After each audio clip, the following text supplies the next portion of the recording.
DK Soweto. The one that's out here manifesting, I'm arrived, I'm here, in Figile Minalam Kakwen, Kalungi Buge sisters. Odutinko morning side. Don't believe. It doesn't matter what clout he's got, what strings he can pull. Bottom line, if he's trying to rip you out from the hands of the Messiah, you must be mad. So my indignation is at the attempt at my eternal soul. Because I understand when you are to let yourself get married to Nja of prolific proportions. The world underneath you is not going to be able to bear up. You're going to make like Godzilla in a city. One footstep when you land is thunderous. It's giving earthquake.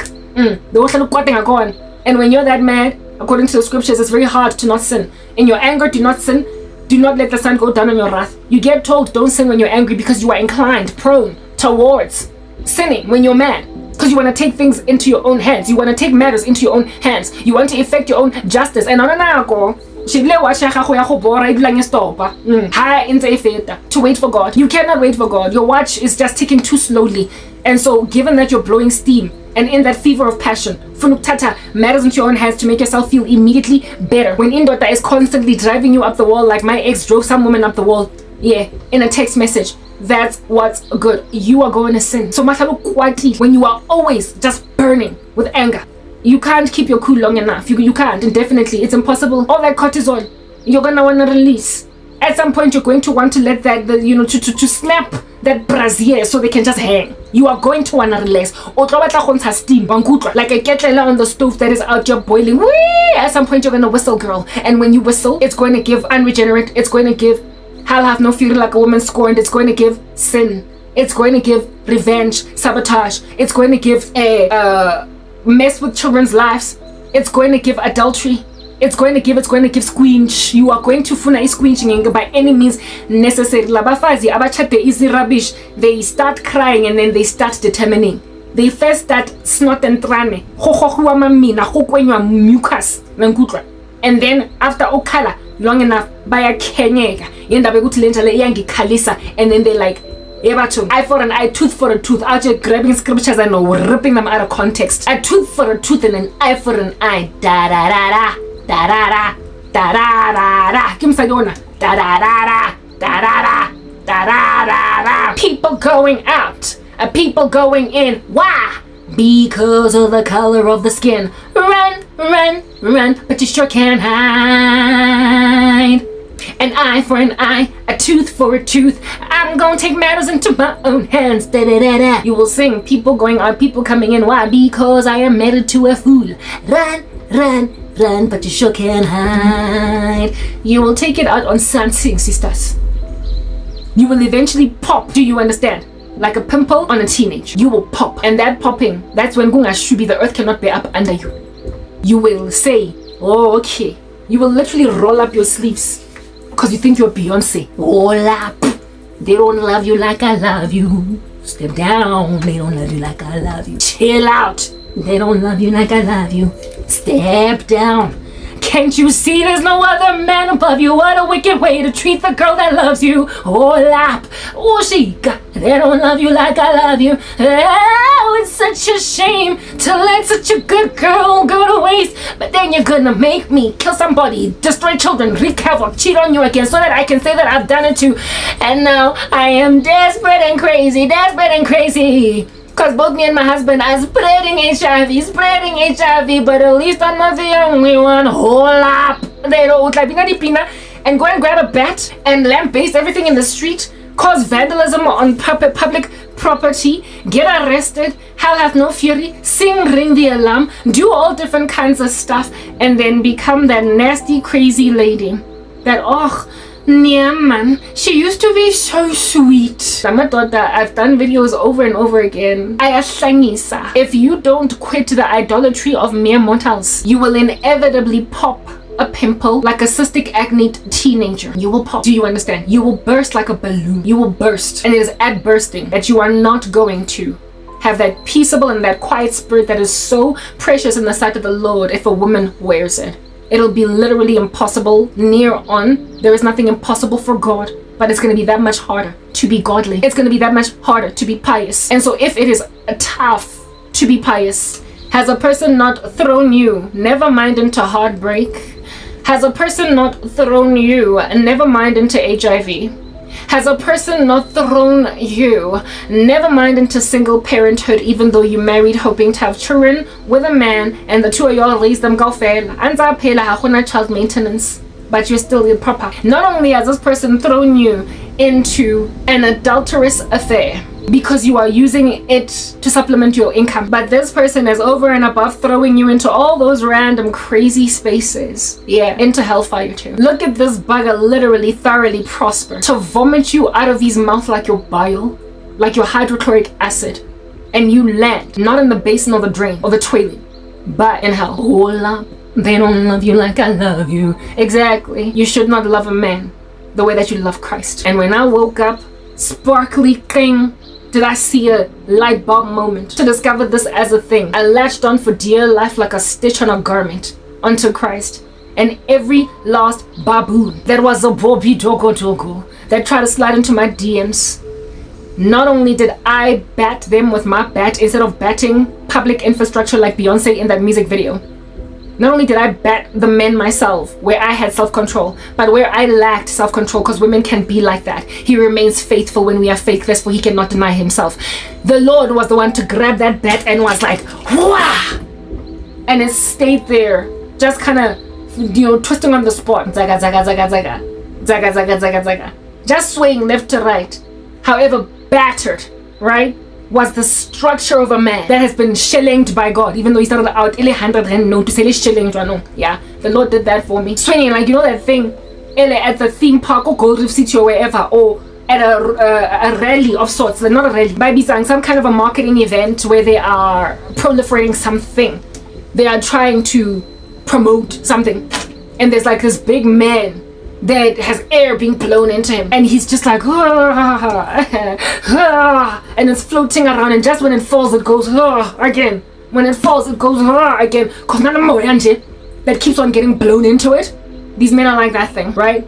When the Lord has grabs the bat and it's like on them, on your behalf, because sometimes you're too weak to resist yourself as a female. They become like that thing. They lose their bones as in a structure, vertebra, to stand straight, because they're not on the way, the truth and the life. And because God is the one that makes them flop and not being able to get you, guess what? Blows air up them again so they can come back again. Come back at you. Who let the dogs out? You. They get given steam energy. On the side of the street. Rubbish. You women and family members that abandon their daughters, you are the air inside a body that has no bones. It has no structure, it has no vertebra, it has no spine. It cannot stand without being beefed, without being pumped, without sycophants, without being told there, without being told ungawari boy, alright. And so he keeps on blowing up and going up again, even though Christ has whammied him with a bat. And because he keeps on getting told, Uskawara, one day, Papata Matzoho, this dude ought to be getting applauded like he's a thespian in a theatrical production. He keeps on getting applauded despite being the bane of our existence as women. And because abafazi abanye bayabasiza la madoda, he thinks ukuthi seeing as he has some kind of a structure of a standing being.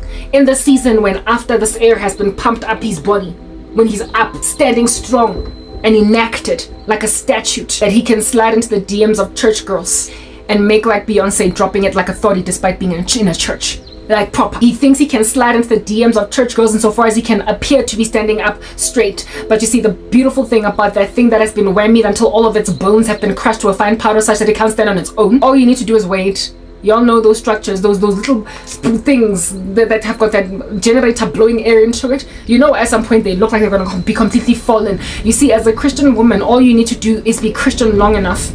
Is to walk in the fruit of the Holy Spirit, for them to manifest demons until you run. You will see ukuthi lenja ain't a backbone. It's not a real man. It's not properly standing. It's not properly walking. It's wobbly legged. It has no knees, right? It's like the Oros man. It's a mascot. It is only taken seriously by people who don't have eyes to see, no ears to hear. And so for those reasons, only give him one date or one conversation. Just basically ride him out for a small season, and you will see that it is so easy as a God-fearing woman to quickly write a man off. It's so easy They manifest so fast, it's not even funny. So therefore, all these women are just marrying our Prophet Lovi. All these women are just going to churches and marrying soswaras and magicians. My thing is, I've had boyfriends in my life, and not once did I ever be in any relationship and be duped into thinking my man is faithful when I knew he was a player. So how do you sleep with a pastor and not know that he's a player? How do you sleep with the youth pastor? How do you sleep with a deacon and not know he's a player? How under heaven do you have sex with a person chilling inside a church and not see that this is a promiscuous baboon? Because first and foremost, he's in church, and again I might say, oh, to that nth degree, to that excessive point. Let me go pee. Yeah, I'm back. Whew. Weather, yes, what? Weather. Like, all I gotta say is weather. I've got weather right now. Whether or not you believe me, I've got weather. Okay, yeah, no, alright, listen. There is no way that a woman can out here be dating a prolific player. Do you understand what I'm saying? And not know. If you stay with him, it's cause obari and you are worshipping a mere mortal. Mara, you tend to know. Abafazi tend to know. There's no woman so naive as to think that their prolific cheating husband is actually faithful. Like, they always drop the ball somewhere along the way. Lamatota, they are like serial cheaters. Do you understand? It's always known what you're dealing with, and when you get back together with it, you're doing it knowingly. Now, charlatans inside the body of Christ are worse even than regular dudes in these streets, precisely because these, like right now, the ones that I'm talking about, because when you know what you are, you also know what you don't deserve. When you know what you are, you also know what you don't deserve. And so good girls are understood as hard catches by dirty men that everybody keeps on warning them against. Therefore, if you are going to insist on her anyway, if you're going to insist, you know that you need help, right? You need assistance. You need to encourage it along. Help it along. Catalyze the chemical reaction using witchcraft. So if you can dull the senses of a woman for even a season until she finally says I do, you will. Now, if at all you're involved in witchcraft, you are essentially worse than the rest of us. Why? Because witchcraft has a thing about working on a person's character, a personality. Yeah, it changes. You just become someone else. But you are not whoever we were dealing with last week. So whatever. Alright, yeah. I have witnessed my own family members and friends abangani too zinja that acting ngathi mina ngikabebona. Alright, yeah, batshentsha nje overnight. Isweet konyana now a seer sosalamun. Hey, that's what's good. I have seen people change because of sorcery. I have witnessed the transformation overnight, like black and white, white and black, yellow and green. Good clear, good something has changed. It is observably evident, and for the worst. Witchcraft changes people for the worst. Therefore, there isn't a single baboon hopping around in some jungle, a forest, a tree from it one to the other that is involved in the occult that's truly sweet. I'm telling you now.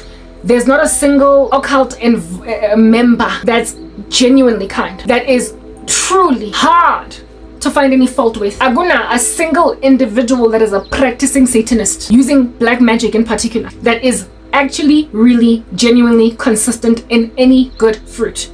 Sweetness, loving kindness, consistency, faithfulness, reliability, considerateness. They cannot maintain it on a loop because listen, they have it's bad enough that we are born dead in trespasses and sins, and that we are slaves to sin, and that we make war in J with a conscience as human beings from birth. But demons, when they come into a body, worsen your difficulty to deal with your sin, your difficulty to deal with your conscience. They make it worse, your guilt, because they cause you to lose even more self-control. So they will really invest in you. Snappy, feisty, you are going to be short.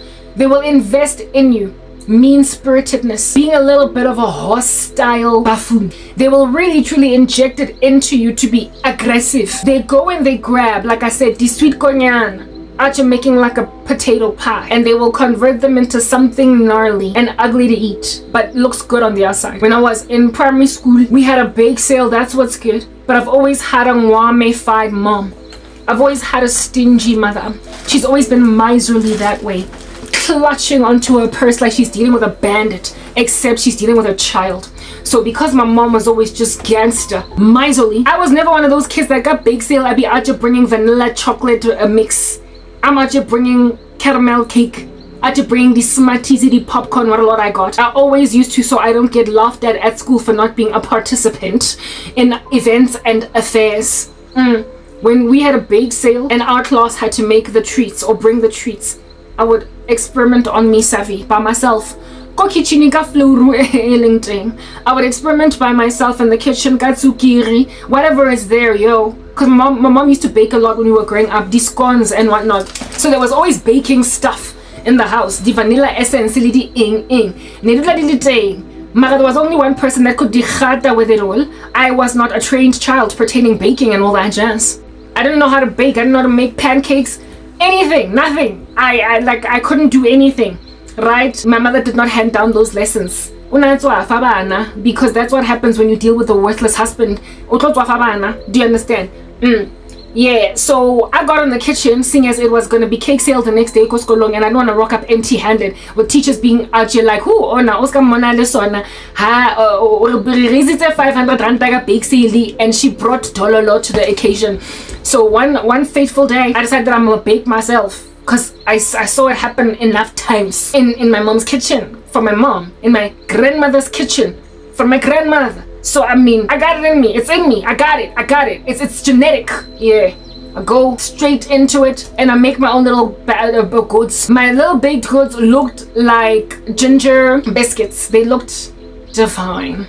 They look like ginger biscuits. You know those ginger biscuits that in your mouth, like just absolutely lovely, and they're all moist and soft. Not biscuits, but cookies. And I had made them into squares. They are really delicious. Like if you just remember those ginger treats. Yeah, mine looked like ginger treats, except there was no ginger in them. Mine looked like ginger treats, except there was barely any. Like there were I learned how to bake finally on YouTube years down the line using lessons. There was no such thing when I was growing up. YouTube shmutu, right? You didn't have no magazine to look at the instructions of. I thoroughly am an advocate of that saying, that there were like everybody can cook insofar as you can read, you can cook. Just follow the instructions off the manual. So that's how I learned how to bake. I followed instructions and finally it was like, woo, I guess it is genetic. I just had to like cultivate it, right? But back then, no YouTube shmutube, and also no section of the U magazine that has got baking in, there for me. There was nothing. So I just went to do my own thing and my stuff came out looking like ginger biscuits. When I tried them, I knew that this is nonsense. Do you understand what I'm saying? I knew it. I knew this was nonsense when I tried them, but I didn't want to go to school empty-handed. And our teachers had this thing that they did, that before they would allow something to be put on the table for the bake sale, for the cake sale, they would test it themselves. So they would nibble on the little treats, the sweets, to make sure basically they were like royal food tasters. The teachers used to make like royal food tasters and test our goods first before they would allow them to be sold, because after all, it's a school, can't be out here endangering some children. So my royal food taster, standard 3 teacher, Mrs. Pastana, no, that was grade 8, some lady Alja tested my goods. Now before Mrs. our grade 8 teacher, my best in the mornings that used to live next door to my house, yeah. She tested it first when we got to school. She was like, what did you bring?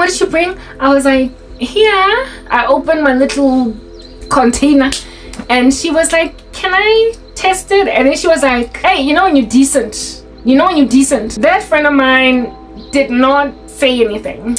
She did not say, oh my goodness, what's going on here? It tasted like, you know, dough when it's not done, guys. It's kind of like, what do you call this thing? Prestiki, chipisi, but not quite. It was not even properly baked. There wasn't enough sugar in there. It was just weird. No, there was too much sugar because, of course, I'm a kid. I'm an algae clubber. So get it.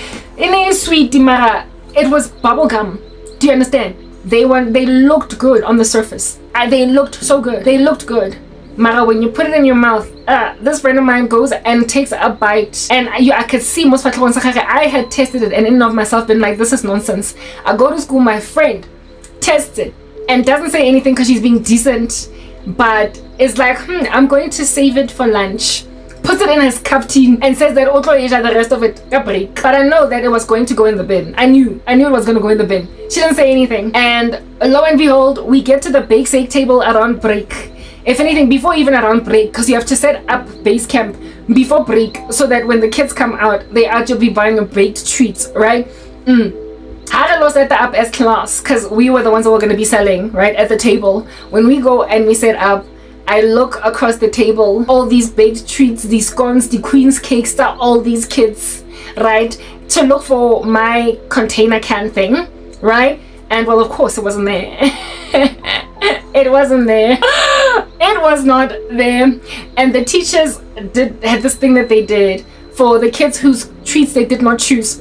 They would tell us we had too much. There was not enough space on the table.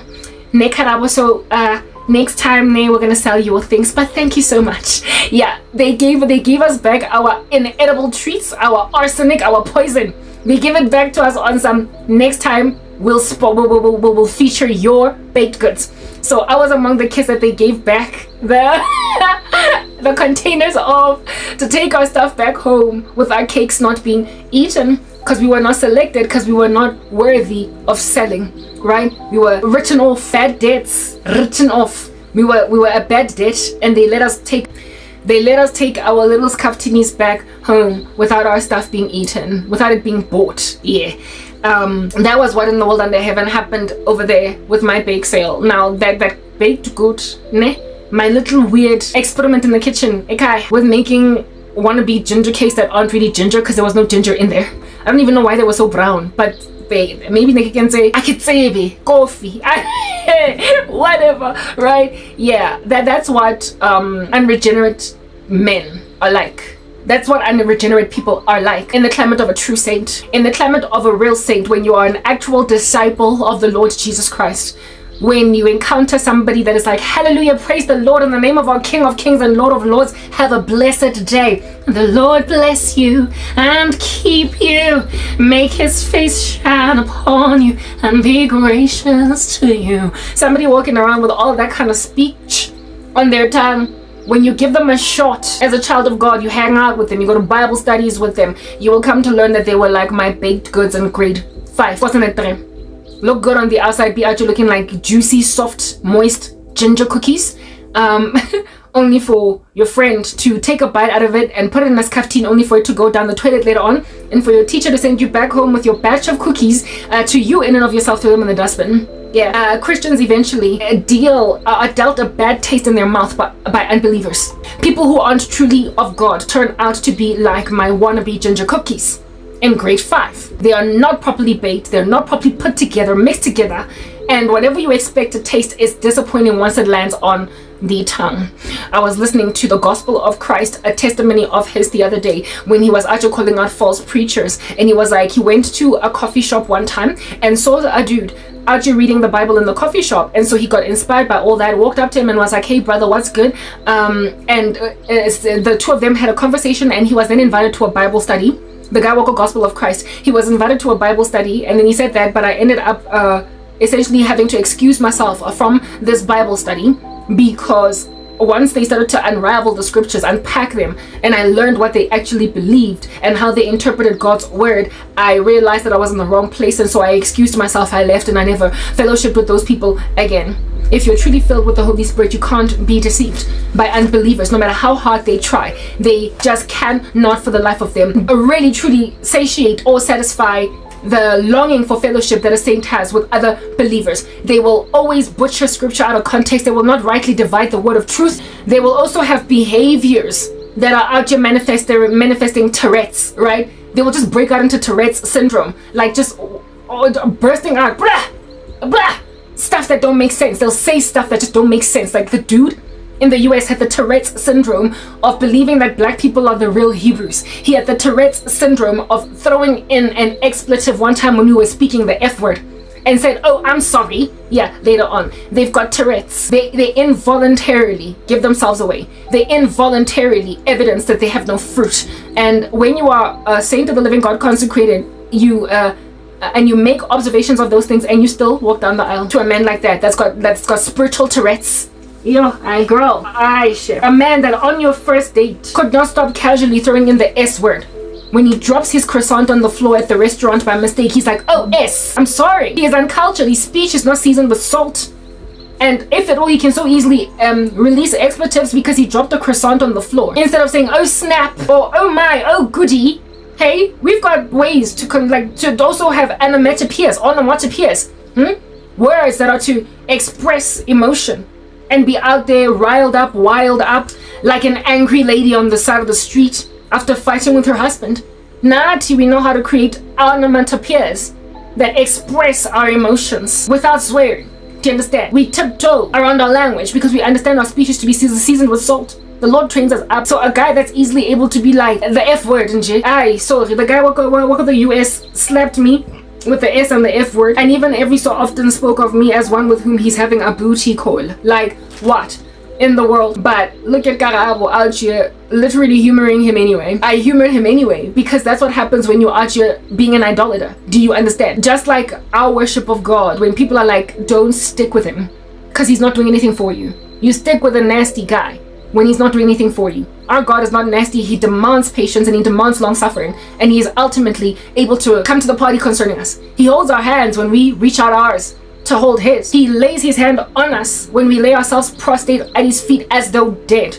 So he responds to our act of worship in kindness, in reciprocity, in making us feel right at home, making us feel like part of the family. That's how God be, that's how God do. But unregenerate men can sometimes, with a pompy, like arrogant nose in the sky, making like a peacock, do you understand? Literally ignore that you have lain yourself prostrate at his feet. What is the point of putting yourself at the threshing floor of a proverbial Boaz?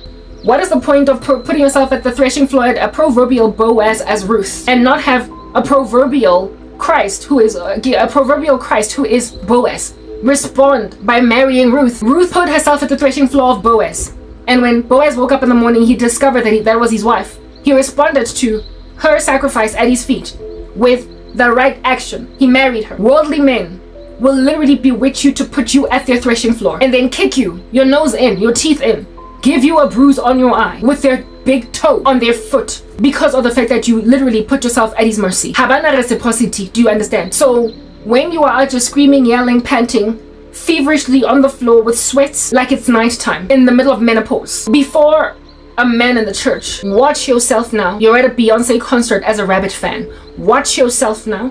You're at a Drew Hill concert as a Rabbit fan. Watch yourself now. You at a Michael Jackson concert as a Rabbit fan. I said, watch yourself now. You are in the center of idolatry, because it only ought to be before a holy God that you lay yourself prostrate like that, also with a reasonable expectation that he will appropriately respond. He will appropriately respond.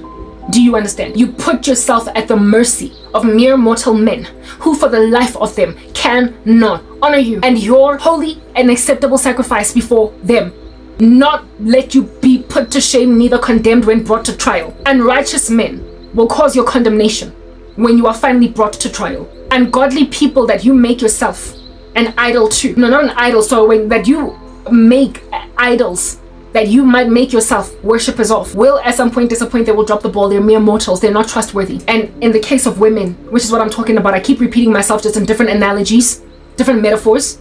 Yeah, in the case of women, you become an insufferable rando, a bit of a Medusa, one look in your eye, and men are turned into stone. But in the beginning, you were that ice cream girl, that sweet, coy, bubblegum girl. In the beginning, you were that donut girl. You were sweet like chocolate girl. You're sweet like chocolate girl. Bam, ba, bam, ba,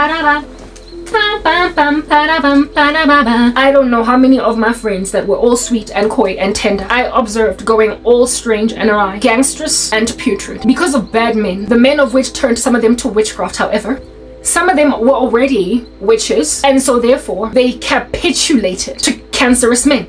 Archer metastasizing at a stage 4 level. That's pizza lightning le paraffin. I watched women that were either already besotted with witchcraft settle for worthless men, or women that weren't into witchcraft sweet, however foolish and not serious with God, turn to witchcraft because of what men did to them.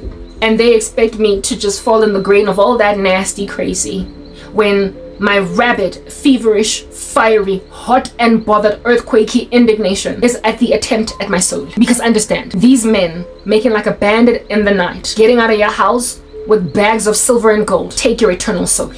They literally can lay you so prostrate before the throne of anger that you will not be able to be godly. because you will always be throwing some kind of crazy toys out for cart, and then feel a need in your indignation to get justice by any means necessary. And sometimes that justice looks like in and of yourself being a mistress, in and of yourself being an adulteress, in and of yourself ransacking the streets, being a saboteur to friends, being a bad mom. I could go on. This is above my soul, and so I'm latching on. So the knowledge of the fact that just in and of yourself having knowledge as a woman in a church, when you are flirting with a pastor and he is humoring your flirts, or he is the one that initiated the flirts, he does not mind you flirting with him. Like, I had a friend slash acquaintance. She was closer to my cousin than me, but nonetheless, because she was tight with my cousin, I then hung out with her every so often.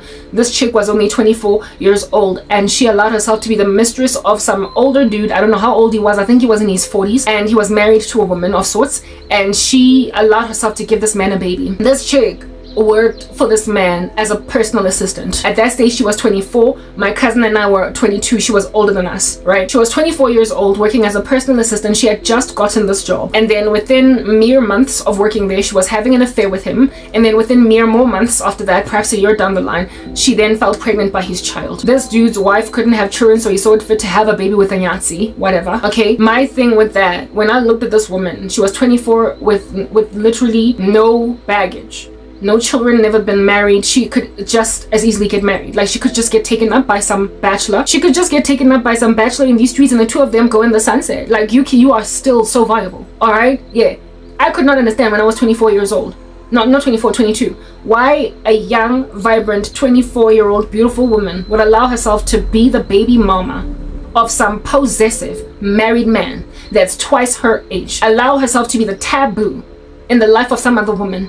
Allow herself to be the surrogate of children to a man whose wife could not bear kids. Why she allowed that to be her life? This man was so possessive and also gender-based violence. He, somewhere along the way, after her giving birth to her child, started to also hit her. He was into random GBV. She eventually quit the job that she had under him, so now she was independent from him. She no longer had to be sutured to this monster, but she nonetheless could not come up from underneath it. I don't know what it is about women who allow themselves to be sutured to men like these that makes them stay even when they don't have to anymore. Like I said, it's an idol that, in spite of despite it coming highly recommended that you get out by the community around you, you hang on. You display that this is a God. Same way that we stick with Christ even when everybody's like, what's this Jesus thing doing for you? Except with us, there is faithfulness to be enjoyed. In the end, it pays off, whereas with them, it's fool's gold. It's a fool's errand.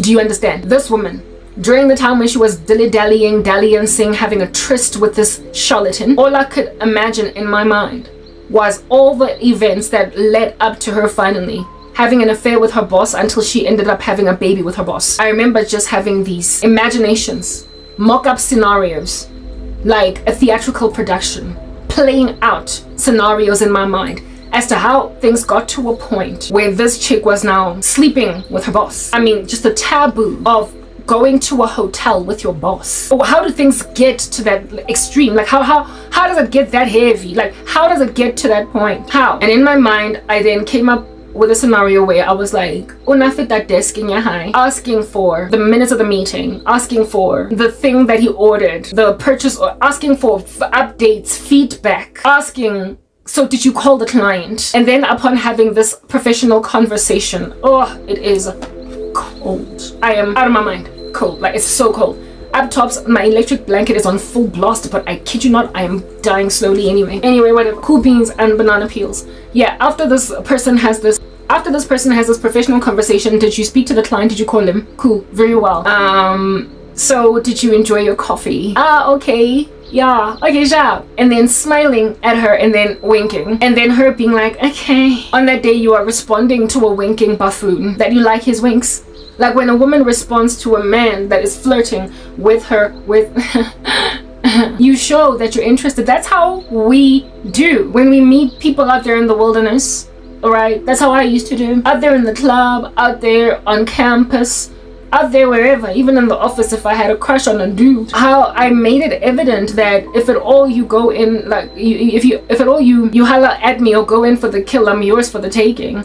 By essentially responding with smiles, with, battings of eyelids, evidence of flirtation. Like evidence of the fact that, okay, I'm good to talk. lingering on conversations longer than normal, letting him talk long, tall, winding, meandering, twisting stories, and just humoring them, allowing yourself even to be late for classes because busy 5 minutes into your lecture.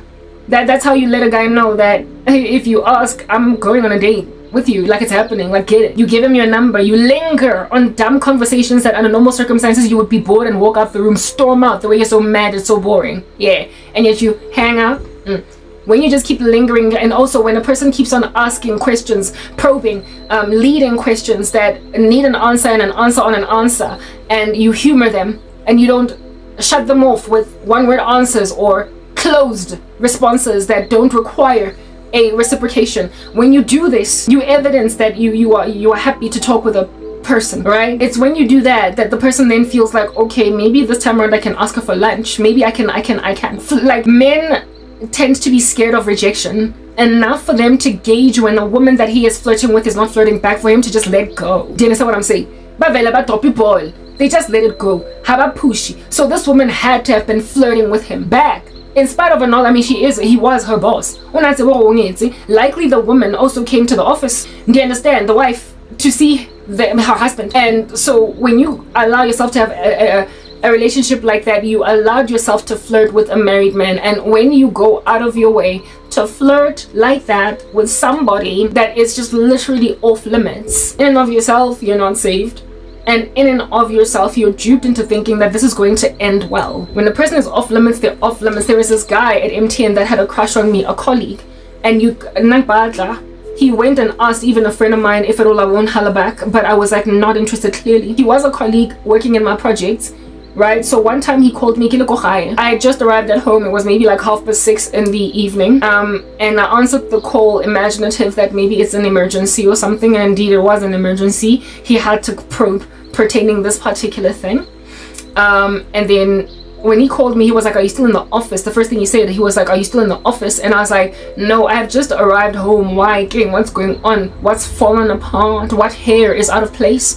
And he was like, oh yeah, no, there's this thing, blah blah blah. Basically we spoke about work, all right, and then we eradicated the fire that was a work issue. We snuffed it out as with an extinguisher. And once this was done, it was supposed to be like, okay, so goodbye. Then he was like, yeah, so what are you gonna do then tonight? Where, like, what book are you reading? I mean, like, he just started to ask these leading questions, and my response to him, because I didn't want to be rude, was, I'm presently reading a book called The Power of a Praying Woman. Already I was a born-again Christian. I was like, I'm reading The Power of a Praying Woman. And I left it at that. No. He said, I'm reading this book right now. Yeah, he smoothly entered it in. Almost like to say, hey, in dealing with this issue, I'm actually presently reading this particular book. What book are you reading? And at that stage I could tell that, okay, this guy wants to linger the conversation. So I told him I'm reading a book called The Power of a Praying Woman. And he was like, oh, okay, sharp. Alrighty, so I guess I'll see you tomorrow then, goodbye. He was turned off by me being Christian, right? But if I was not Christian and I was not interested in him, my response would have been, I'm reading Eat, Pray, Love. Oh, okay, do you like it? Yeah, sure I do. Oh, okay.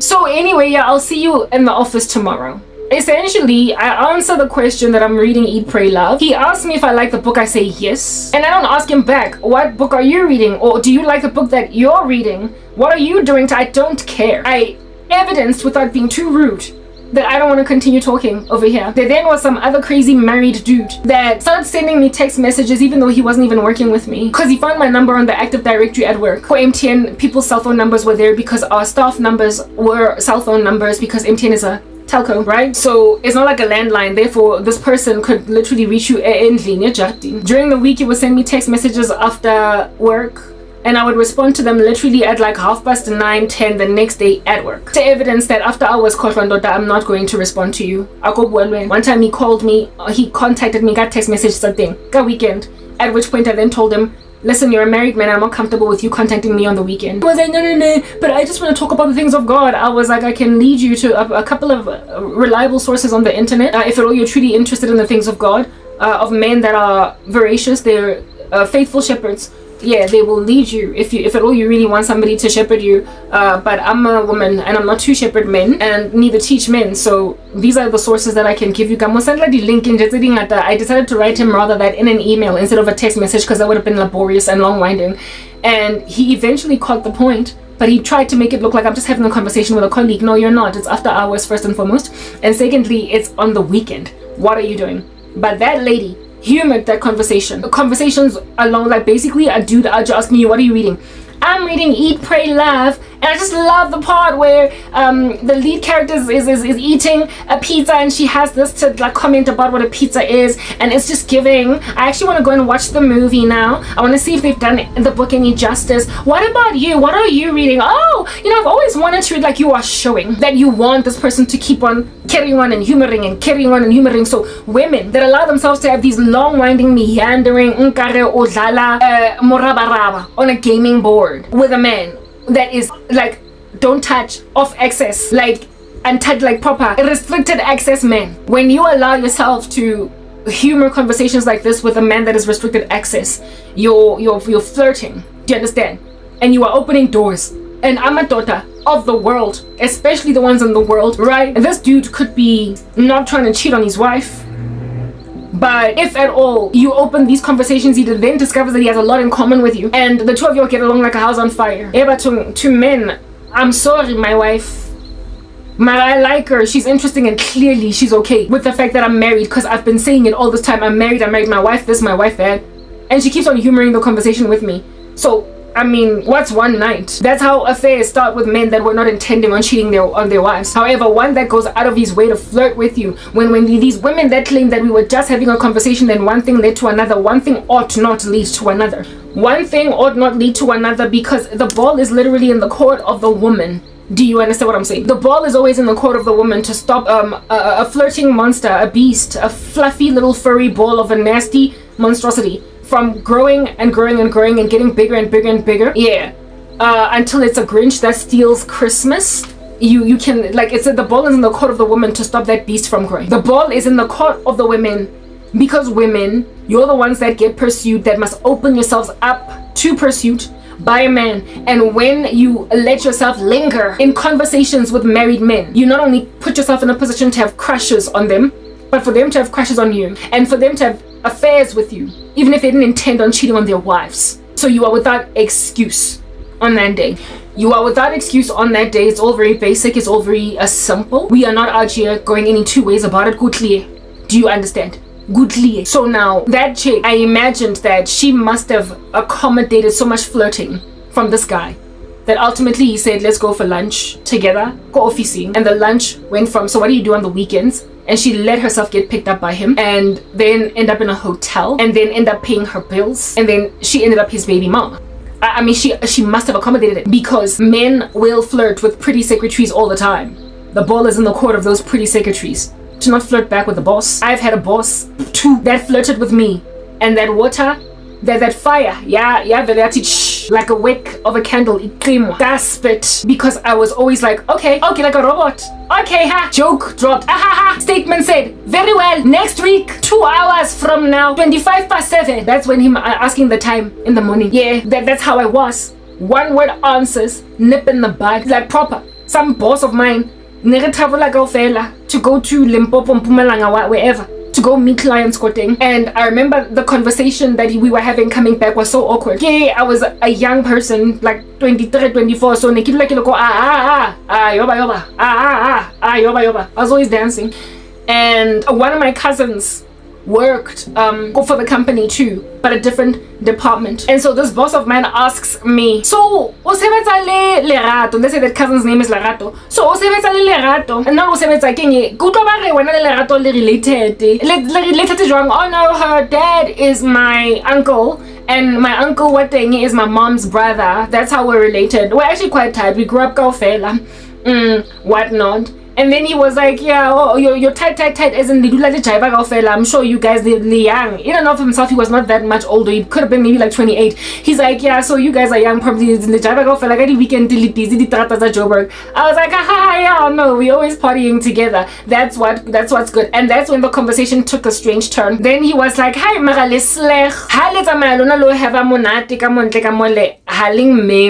you're not inviting me. Why is it that when you go partying, you're not inviting me? You know how I dealt with that conversation? Because I realized at this point that he was flirting. I was like,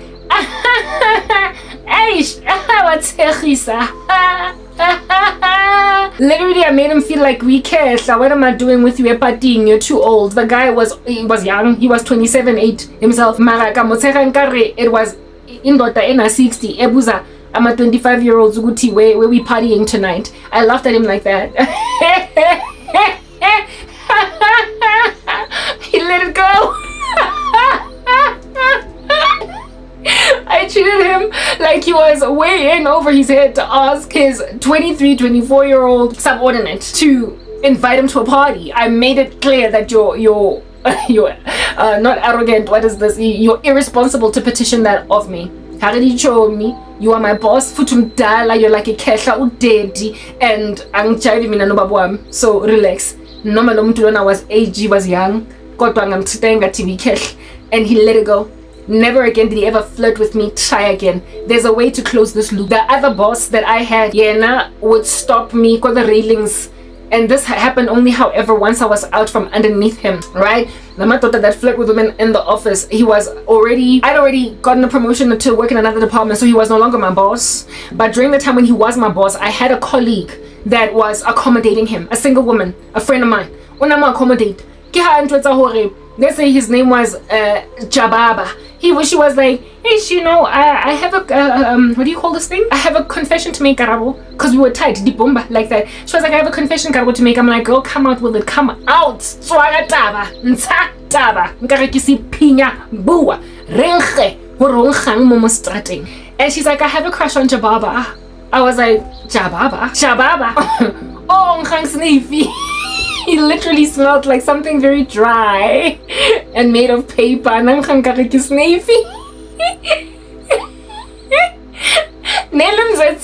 maybe every morning he used to burn him. That boss used to smell like his snake, guys. I don't know. She's like, I have a crush on Jababa. In all fairness, Jababa was handsome, mara meganugi snake to me. So whatever, put him we too. I didn't look at him like that. Because of the things that he would demand from me as a boss. So I had a relationship with him that was like, oh, I can't stand my boss. I had that. And Mara, if you looked at him from a lens from outside, you would see why. Because he was actually quite handsome. Mara mega nugi snake for a best friend. Something angazi. Unadulangha something a cat box in manechang. She was like, I have a crush on Jababa. I was like, you have a crush on Jababa? Okay, so I didn't say that, oh, Nkang's Navy, but in my mind, I was like, oh, Nkang's Navy. I was like, Jababa, hi, girl. And then, upon saying that she's got feelings for Jababa, she then went on to explain to me what was going on. I was like, but Jababa's married, dog. And she's like, yeah, I know, but him and his wife don't get along all that well. But I was like, but how is this going to give? You're young, you're single, well, largely. She was dating some douche that had to be left. But, like me, sticking around with a guy that doesn't make sense. Yeah, this is not a single guy that can snatch you from the hands of a bad man. This is a married man. Like, girl, it's a taboo. Coupled with the fact that it's your boss. And then she went on right ahead to tell me that sometimes they speak on the weekends. Uyamfonela. Hey, Zenaina. Let's say her name was Zenaina. Hey, Zenaina. How you doing? I know Kishapo. I Kishabetse met you so kind of parents. Ka weekend. I was like, you chat with Jababa on the weekend? For real? Here it is that my colleague was literally thoroughly out here accommodating our boss. Right? He was both our boss. She was accommodating our boss to a point of letting him call her on the weekends. And for me, it was like, women, you put yourselves in a position for these guys to finally end up calling you on the weekend. And like, because you let him call you at 8 at night. You let him text you at 10 at night. You let him wink at you at work while you walk away giggly and giddy. You display that if you went in for the kill, he could actually pounce on that. The same Jababa of which there was this maybe a year or two later from that particular date, they started working for MTN in our grander business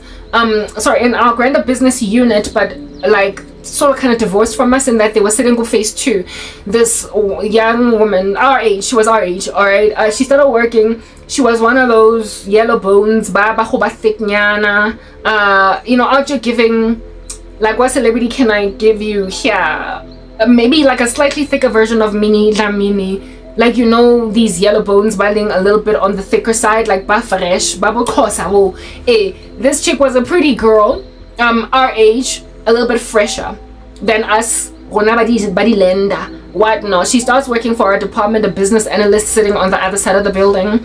However, every so often is in our meetings because it's a business unit. Our business unit, when we have weekly whatever's, she's there, even though we barely work with her. So that's as much as we have access to her and her team. And one of my colleagues that at this point I'm now already a project manager. I've been moved away from being an administrator. This chick, like I said, business analyst on the other side. One of my colleagues who was also a project manager then tells me something that Jababa said in a meeting that she was in, and Jababa at that stage was a senior manager, so she was in a project where he was a stakeholder, right? And then she overheard Jababa say something with another man in the building after I talk meeting in Yabona. Like she had a stakeholder meeting and this guy was present in the meeting, and then he was left with one other man, and this chick, one rula, right, from this boardroom or whatever, this new chick, what business analyst, meaty.